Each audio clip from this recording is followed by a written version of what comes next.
So ಎಲ್ಲ bus stand ಅಲ್ಲಿ ಮಲಗ್ತಾ ಇರ್ತಾರೆ ಪಾಪ, ವೇದಿಕೆ ಮೇಲೆ ದೊಡ್ಡ ದೊಡ್ಡ ಕನಸುಗಳ ಬಗ್ಗೆ ಮಾತಾಡ್ತಾ ಇರ್ತಾರೆ. ಸ್ನೇಹಿತರೆ, ನಾನು ಕಂಡಂತ ಹಲವಾರು ಇಂಡಸ್ಟ್ರಿಗಳಲ್ಲಿ ನೆಟ್ವರ್ಕ್ ಮಾರ್ಕೆಟಿಂಗ್ ಒಂದು ಇಂಡಸ್ಟ್ರಿ, ಇದೊಂದು ಕರುಣಾಮಯಿ ಇಂಡಸ್ಟ್ರಿ. ಯಾಕೆ ಕರುಣಾಮಯಿ ಅಂತಂದು ಹೇಳಿದ್ರೆ, ಇಲ್ಲಿ LML ಅನ್ನೋನು ದುಡ್ಡು ಮಾಡ್ತಾ ಇದ್ದಾನೆ, MLM ಅನ್ನಕ್ಕೂ ಬರ್ತಾ ಇಲ್ಲ ಅವನಿಗೆ ಪಾಪ. ಬೇರೆ ಇಂಡಸ್ಟ್ರಿಯಲ್ಲಿ ನಿಮಗೆ ಅದ್ರ ತಳಬುಡ ಗೊತ್ತಿಲ್ಲ ಅಂತಂದು ಹೇಳಿದ್ರೆ 10 ರೂಪಾಯಿ ದುಡ್ಡು ಮಾಡೋಕ್ಕಾಗಲ್ಲ.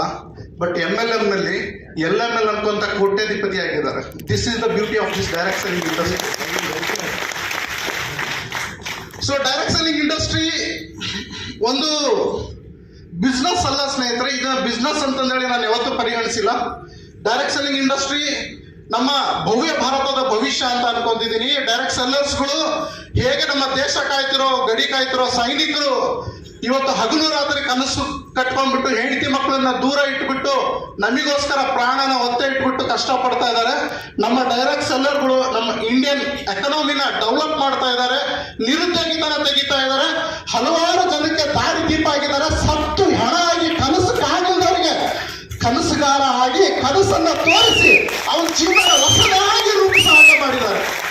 ಸೊ ಇದು ಎಲ್ಲರಿಗೂ ಸಾಧ್ಯ ಇಲ್ಲ ಸ್ನೇಹಿತರೆ. Direct selling professional is ultimate professional. ಇದು ಎಲ್ಲರ ಕೈಲಿ ಸಾಧ್ಯ ಇಲ್ಲ. ಬಹಳ ಜನ ಬರ್ತಾರೆ ಡೈರೆಕ್ಟ್ ಸೆಲ್ಲರ್ ಆಗ್ಬೇಕು ಅಂತ ಹೇಳಿ ಬ್ಲೇಸರ್ ಗೀಸರ್ ಹಾಕೊಂಡು ಸೆಂಟ್ ಗಿಂಟ್ ಹೊಡ್ಕೊಂಡು ಒಳ್ಳೆ ಕಾರಲ್ಲಿ ಇಳಿದ್ಬಿಟ್ರೆ ನಾ ಡೈರೆಕ್ಟ್ ಸೆಲ್ಲರ್, ಚೆನ್ನಾಗಿ ಇಳಿದ್ಬಿಟ್ರೆ ಡೈರೆಕ್ಟ್ ಸೆಲ್ಲರ್, ಚೆನ್ನಾಗಿ ಮಾತಾಡ್ಬಿಟ್ರೆ direct seller. No, direct seller ಅಂತ ಹೇಳಿದ್ರೆ it is art. It is art, it is not a business. ಈ ಆರ್ಟ್ ಅನ್ನ ನಾವೇನಾದ್ರೂ ನಿಜವಾಗ್ಲೂ ಡೀಪ್ ಆಗಿ ಇಳಿದು ಹೋಗ್ಬಿಟ್ರೆ ಸ್ನೇಹಿತರೆ, ನಾವು ಇಡೀ ಪ್ರಪಂಚನ ಆಳ್ಬೋದು, ನಾವು ಇಡೀ ಪ್ರಪಂಚನ ಹಿಸ್ಟ್ರಿನ ಬದಲಾವಣೆ ಮಾಡ್ಬೋದು.